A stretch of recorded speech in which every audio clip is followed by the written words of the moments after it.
తర్వాత గురుగ్రహం స్వభావాలు ఎలా ఉంటాయి? వాటి ఆ, జెమ్ స్టోన్స్ కూడా వివరించండి. అలాగే తప్పక మాట్లాడదాము మనం. గురు అందరికీ తెలిసిన ఒక విషయం, గురు అందరికన్నా అంటే ఏంటంటే తల్లిదండ్రుల తర్వాత మనం గురువుకి ఒక స్థానం ఇచ్చాము. మనం ఎస్పెషల్లీ ఆ! సనాతన ధర్మంలో గురు అవును మేడం.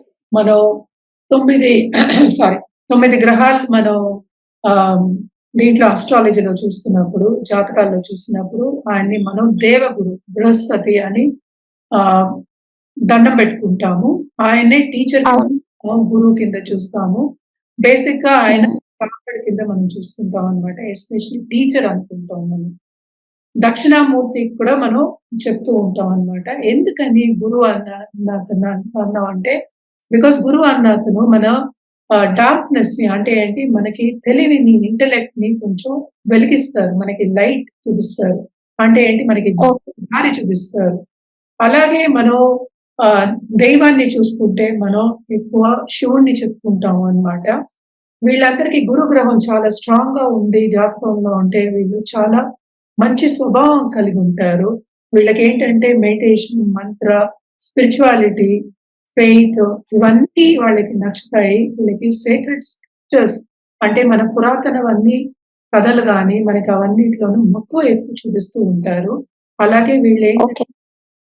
ఎక్కడున్నా ఎస్పెషల్లీ గురుగ్రహం కేంద్రంలో ఉన్నప్పుడు, కేంద్రం గాని, ఉచ్చంలో ఉన్నా గాని, ఓన్ హౌస్ అంటే ఏంటంటే, ఈయనకి ధనుర్రాశిను, మీనరాశికి అధిపతి ఈయన.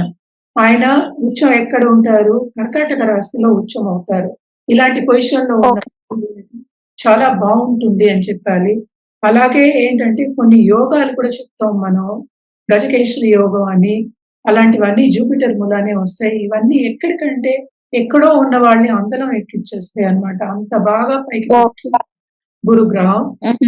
ఉండడానికి కూడా చాలా బావుంటారు.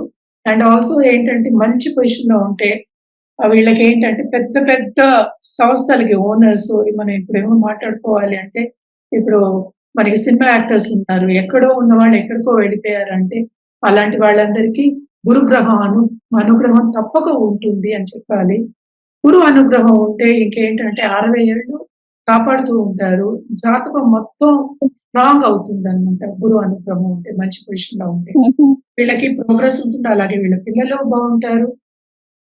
వీళ్ళ పిల్లలు చుట్టుపక్కల ఉన్నవాళ్ళు బావుంటారు. వీళ్ళతో ఉన్న పెద్దవాళ్ళు బావుంటారు. వీళ్ళేమో పైకొస్తారు. అందరికి పెట్టాలి అనే ఒక ఆతృత వీళ్ళకుంటుంది. అందరిని కలుపుకోవాలి అనే ఒక ఆతృత ఉంటుంది. అలాగే మన ఓకే. నెగెటివ్ అంటే మనకేంటంటే ఎక్కువ వీళ్ళు ఏంటంటే కేర్‌లెస్‌గా ఉండొచ్చు. కొన్ని డెత్స్‌లోకెళ్ళే ఛాన్సెస్ ఉంటాయి. సో, ఎప్పుడైనా మన జాతకం పరిశీలించుకొని మనం ఒకసారి గురుగ్రహానికి మనం మంచి పరిహారాలు చేసుకుంటే బావుంటుంది. జాతకం పరిశీలించిన తర్వాత మనం వాళ్ళకి జెమ్ స్టోన్స్ ఇవ్వడం అంటే జాతి రత్నాలు ఇవ్వడం కూడా జరుగుతుంది. కానీ జనరల్‌గా మనం గురువుకి చెప్పుకుంది ఏంటంటే కనక పుష్యరాగం చెప్తాం, పుష్యరాగం చెప్పుకుంటాం అన్నమాట. అలాగే ఏంటంటే ఓకే. ఏ గురువైనా మన కుల గురువుకి మనం చేసుకోవచ్చు. అలాగే మనం గురువారం చెప్పుకున్నాం. వారం అనేది గురువారం. 7 వారాల్లో మనకి గురువారం చెప్పుకున్నాము. గురువారం కేటాయించాము గురువుకి. ఏ గురువుకైనా మనం చేయొచ్చు. కానీ దక్షిణామూర్తికి చేయడం అనేది మంచిది. అలాగే ఓకే. దత్తాత్రేయ కూడా చెప్పుకోవచ్చు. సాయిబాబా చెప్పుకోవచ్చు. మన కుల గురువులు ఎవరైనా వాళ్ళని దండం పెట్టుకోవడం, వాళ్ళకి పూజలు చేయడం మంచిది. అలాగే గురువుకి జపం చేయించుకొని దానం ఇవ్వడం ఉత్తమం. అలాగే మన జాతిరత్నాలు దానికి వచ్చినప్పుడు నేను ఆల్రెడీ చెప్పినట్టు కనకపుష్య రాగం పెట్టుకోవచ్చు. అది మనం ఎప్పుడు గోల్డ్‌లోనే పెట్టుకుంటాం అన్నమాట. పసిడిలోనే పెట్టుకుంటాము. అది ఏ రోజు పెట్టుకోవాలి, ఎప్పుడు పెట్టుకోవాలి అనేది మనం జాతకం పరిశీలించిన తర్వాతే వాళ్ళకి చెప్తాం అన్నమాట.